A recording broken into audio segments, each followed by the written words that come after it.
जय हिंद दोस्तों, कैसे आप सब। स्वागत है आपका अपना यूट्यूब चैनल विकास मैथ एकेडमी पर। हम आपको पढ़ा रहे थे इतिहास को हम लोग 3 भागों में बांटे थे। पहला था प्राचीन इतिहास, दूसरा मध्यकालीन इतिहास और लास्ट में था आपका आधुनिक इतिहास। तो हम लोग बात कर रहे थे आप प्राचीन इतिहास का। तो प्राचीन इतिहास को भी 3 भागों में बांटा गया है। पहला आपका होता है प्रागैतिहासिक काल, दूसरा अर्ध ऐतिहासिक काल और तीसरा होता है ऐतिहासिक काल। इसके पहले वाले वीडियो में हम लोग अर्ध ऐतिहासिक काल और प्रागैतिहासिक काल दोनों पढ़ चुके थे। हम लोग पढ़ रहे थे ऐतिहासिक काल को। ऐतिहासिक काल को हम लोग पढ़ रहे थे। तो ऐतिहासिक काल की जानकारी हमें 3 प्रकार से मिलती है।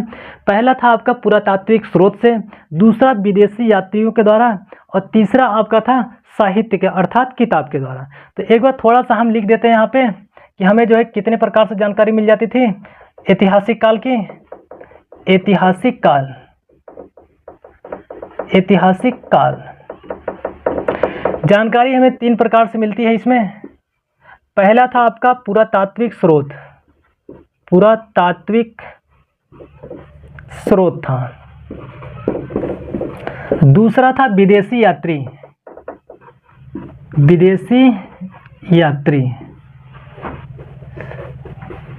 तीसरा था आपका साहित्य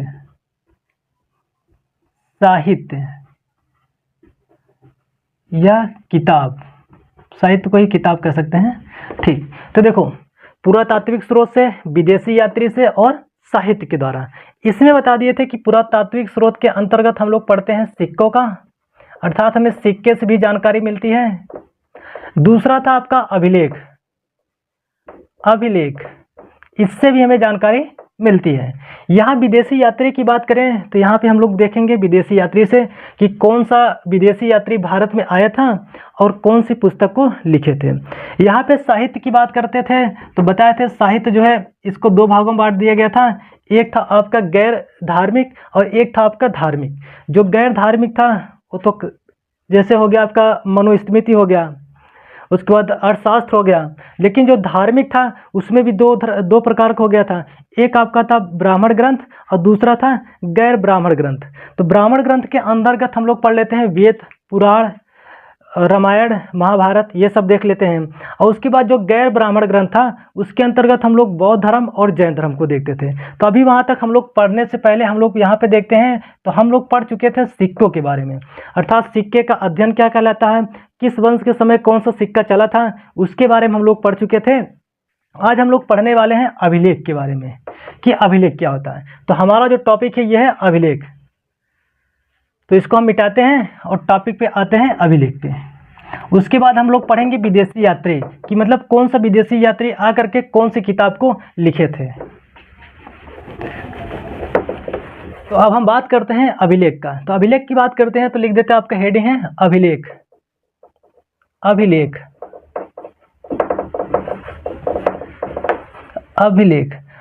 की बात करें तो अभिलेख का अध्ययन कहलाता है एपिग्राफी।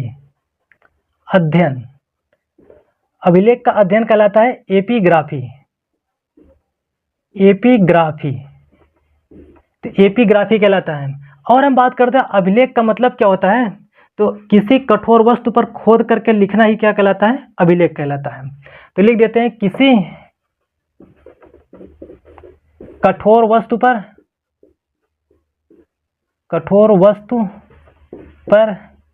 खोद कर लिखना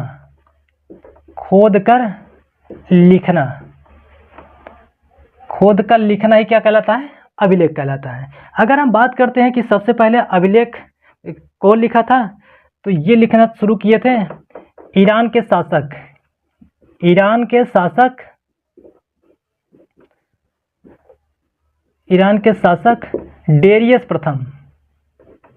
डेरियस प्रथम, जो कि विश्व में जो है सबसे पहले अभिलेख लिखने का प्रारंभ इन्होंने किया था, डेरियस प्रथम। अगर वहीं पे हम भारत की बात करते हैं, तो भारत में सबसे पहले अभिलेख लिखने का प्रारंभ किए थे अशोक ने जो है भारत में सबसे पहले अभिलेख लिखने का प्रारंभ किए थे। तो ये हो गया कुछ मुख्य पॉइंट हो गया अध्ययन क्या कहलाता है? तो अध्ययन कहलाता है एपिग्राफी कहलाता है। अगर हम बात करते हैं कि अभिलेख मतलब क्या होता है, तो किसी कठोर वस्तु पर खोद करके लिखना ही क्या कहलाता है? अभिलेख कहलाता है। अगर बात करते हैं कि विश्व में सबसे पहले अभिलेख लिखना कौन प्रारंभ किया था, तो ईरान का शासक था डेरियस प्रथम, जिन्होंने अभिलेख लिखना प्रारंभ किया था।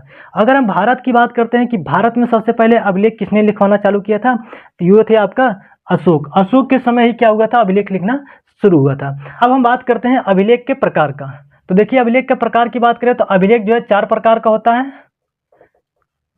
4 प्रकार का, 1 2 3 और 4। पहला आपका होता है शिलालेख। शिलालेख, शिलालेख होता है। दूसरा आपका होता है स्तंभ लेख। स्तंभ लेख होता है। तीसरा आपका होता है भित्ति लेख। भित्ति लेख। चौथा आपका होता है गुफा लेख। गुफा लेख। ये 4 प्रकार से जो है अभिलेख होते हैं। पहला आपका होता है शिलालेख, दूसरा होता है स्तंभ लेख, तीसरा होता है भित्ति लेख और चौथा होता है आपका गुफा लेख। अगर हम बात करते हैं शिलालेख का, तो शिलालेख का मतलब ये होता है जब किसी छोटे पत्थर पर आप खोद करके लिख देंगे तो आपका कहलाता है शिलालेख कहलाता है। जैसे एग्जाम्पल की बात करें तो कोई मंत्री हो गया, सड़क बनवा दिए या फिर कोई अच्छा काम कर दिए, तो अपना बोर्ड एक लिखवाते हैं वहाँ पे कि ये व्यक्ति ने ये जो है इतने लागत से ये चीज का निर्माण करवाया है। यहाँ पे लिख सकते हैं कि शिलालेख का मतलब क्या होता है, किसी छोटे पत्थर पर खोद करके लिखना। छोटे पत्थर पर खोद कर लिखना। खोद कर लिखना। अगर वहीं हम स्तंभ की बात करते हैं या स्तंभ लेख की बात करते हैं, तो स्तंभ का मतलब होता है पिलर अर्थात खंभा। तो अगर किसी खंभे पे आप लिखेंगे तो कहलाएगा आपका स्तंभ लेख। तो यहाँ पे लिख देंगे स्तंभ, खंभे पर खोद कर लिखना। खोद कर लिखना, ये कहलाता है स्तंभ लेख। अब उसके बाद होता है भित्ति लेख। भित्ति लेख का मतलब होता है, भित्ति का मतलब होता है दीवार। अब जैसे किसी दीवार पे आप खोद करके लिख दिए, जैसे आपका ये बोर्ड है, अगर मान लेते हैं कि दीवार होता है और इस पर हम खोद करके पूरा लिख देते हैं, अपना बायोडाटा लिख देते या जीवन परिचय पूरा लिख देते हैं, तो यही आपका क्या कहलाता? ये कहलाता जो आपका भित्ति लेख। क्यों? क्योंकि भित्ति अर्थात दीवार पे लिखा गया। तो लिखते यहाँ पे क्या लिखेंगे? दीवालों पर खोद कर लिखना। दीवालों पर खोद कर लिखना। दीवालों पर खोद कर लिखना। अब हम बात करते हैं गुफा लेख का। तो गुफा लेख का मतलब ये होता है कि अगर आप गुफा में जा करके खोद करके लिख देंगे वहाँ पे, तो कहलाएगा गुफा लेख कहलाता है। जैसे आज के समय में भी कहीं कहीं पे गुफाएं पाई जाती हैं। वहाँ के पुराने समय में भी बहुत सारी गुफाएं हुआ करती थी, जिसमें साधु संत लोग वगैरह रहते थे या फिर कोई व्यक्ति वहाँ पर जा करके रहता था। तो वहाँ पर खोद खोद करके कुछ न कुछ वहाँ पर लिख देते थे, तो उसको भी क्या बोला जाता था? गुफा लेख। तो गुफाओं में खोद करके लिखना ही क्या कहलाता है? गुफा लेख। गुफा में खोद कर लिखना। खोद कर लिखना आपका कहलाता है गुफा लेख कहलाता है। तो ये हो गया आपका अभिलेख के बारे में थोड़ा सा जानकारी। अब देखिए एक चीज याद रखिएगा, जब हम अशोक के बारे में पढ़ाएंगे तो वहाँ पे हम लोग अशोक के सभी जो है शिलालेख, लगभग 14 शिलालेख मुख्य रूप से वहाँ पे हम लोग पढ़ेंगे। तो फिलहाल आपको यहाँ पे सिर्फ इतना ही देखने के लिए यहाँ पे है कि अभिलेख का अध्ययन क्या कहलाता है, तो एपिग्राफी कहलाता है। अगर बात करें अभिलेख का मतलब क्या होता है, तो किसी कठोर वस्तु पर खोद करके लिखना ही क्या कहलाता है? अभिलेख कहलाता है। अगर और बात करते हैं कि सबसे पहले विश्व में लिखने का प्रारंभ कौन किया था अभिलेख, तो ईरान का शासक था डेरियस प्रथम, जिन्होंने सबसे पहले लिखने का प्रारंभ किया था। अगर वहीं पे हम भारत की बात करते हैं तो भारत में जो है अशोक सबसे पहले अभिलेख लिखना प्रारंभ किए थे। अभिलेख की बात करते हैं तो ये 4 प्रकार का होता है। पहला आपका होता है शिलालेख होता है, दूसरा आपका स्तंभ लेख और तीसरा आपका भित्ति लेख और चौथा आपका गुफा लेख। तो शिलालेख का मतलब होता है छोटे पत्थरों पर खोद करके लिखना ही शिलालेख कहलाता है। और स्तंभ लेख का मतलब कि स्तंभ अर्थात खंभे के समान कोई वस्तु है उस पर खोद करके लिख देंगे तो आपका कहलाता है स्तंभ लेख। और रही बात भित्ति लेख की, अगर दीवालों पर खोद करके लिख देंगे तो कहलाता है आपका भित्ति लेख कहलाता है। और वहीं पर लास्ट वाला गुफा लेख, मतलब अगर गुफा में जा करके खोद करके लिख देंगे तो ये कहलाता है आपका गुफा लेख कहलाता है। तो ये हो गया आपका अभिलेख। अगर आप इसको स्क्रीनशॉट लेना चाहते हैं तो स्क्रीनशॉट लीजिए। फिर उसके बाद हम बताते हैं विदेशी यात्रियों का, कि अर्थात भारत में जो विदेशी यात्री आए थे वो जो पुस्तक लिखे हैं उसमें भारत का वर्णन वहाँ पे देखने के लिए मिलता है। तो उम्मीद करते हैं कि आप स्क्रीनशॉट ले चुके होंगे। अब हम आगे देखते हैं विदेशी यात्रियों का मतलब विदेशी यात्री जो भारत में आए थे उन्होंने यहाँ पे आ करके जो है अपनी पुस्तक लिखे थे जिसमें भारत का वर्णन उन्होंने किया था। तो हम यहाँ पे लिखेंगे विदेशी यात्रियों द्वारा भारत का वर्णन। तो हेडिंग आपका रहेगा विदेशी यात्रियों द्वारा, विदेशी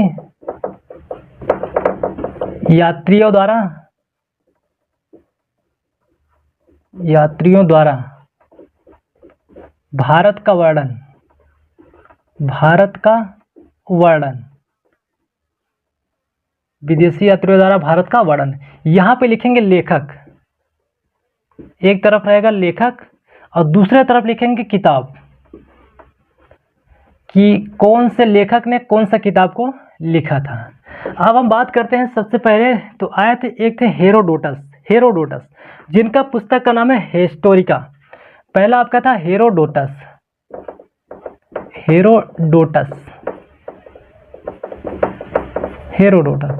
पुस्तक का नाम है हिस्टोरिका।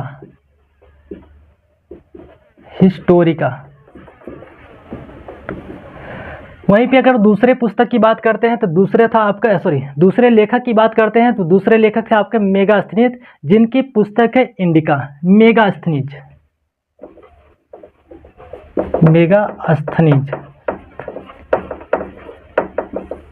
जिनके पुस्तक का नाम है इंडिका, जो कि आए थे मोरवंश के समय आए थे हेरोडोटस। आगे बात करते हैं तो थे टालमी, जिनके पुस्तक का नाम है जियोग्राफिका। टालमी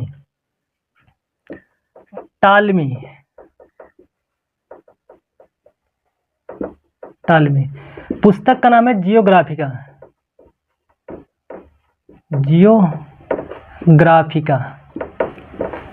अर्थात जियोग्राफिका के लेखक कौन थे? तो टालमी थे, जिसमें जो है भारत की चर्चा देखने के लिए मिलती है। उसके बाद आए थे प्लिनी, जो कि पुस्तक का नाम था नेचुरल हिस्ट्री। Natural history. चौथा आपके थे प्लिनी।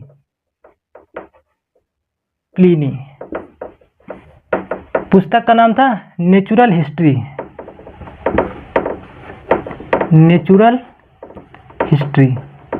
पांचवा लिखेंगे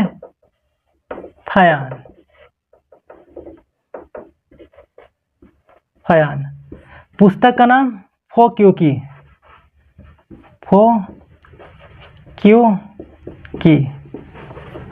और छठवां आया था आपका वेनसांग,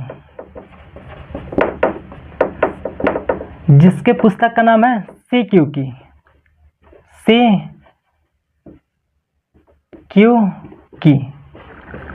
तो ये हो गया मुख्य रूप से जो है लेखक, उनकी किताब। इस तरीके से और सारे लेखक हैं, लेकिन हम मुख्य रूप से देख लिए। पहले थे कौन से? हेरोडोटस, जिनके पुस्तक का नाम है कौन सा? तो हिस्टोरिका, जिसमें भारत की चर्चा किया गया है। दूसरे लेखक थे आपके जो है मेगास्थनीज, जिसका पुस्तक का नाम है इंडिका। इसमें भी भारत की चर्चा देखने के लिए मिलती है, जो कि मौर्यवंश के समय आए थे। अगर वहाँ पे पढ़ाएंगे मौर्यवंश तो वहाँ पे बताएंगे डिटेल से। और यहाँ पे अगले लेखक की बात करते हैं तो अगला लेखक है टालमी, जिनके पुस्तक का नाम है जियोग्राफिका। अगले लेखक की बात करते हैं तो प्लिनी, जिनके पुस्तक का नाम है नेचुरल हिस्ट्री, जिसमें भारत के वर्णन की चर्चा देखने के लिए मिलती है। आगे बात करते हैं तो अगले दो लेखक थे फयान और वेनसांग। फयान के पुस्तक का नाम फोक्यूकी और वेनसांग के पुस्तक का नाम सीक्यूकी। और दोनों के दोनों जो है चीनी यात्री थे। कैसे थे? चीनी, अर्थात कहाँ से आए थे? चीन से आए थे। चीन से ये लोग भारत आए थे। तो ये हो गया आपका जो है अभिलेख हो गया और जो है विदेशी यात्री हो गए। तो उम्मीद करते हैं कि ये सब आपको समझ में आया होगा। बस आज के लिए बस इतना ही काफ़ी है। फिर मिलेंगे अगले नेक्स्ट वीडियो में। तब तक के लिए जय हिंद। वीडियो अच्छा लगे तो वीडियो को लाइक करना, कमेंट करना और दोस्तों के पास ज़रूर शेयर करना।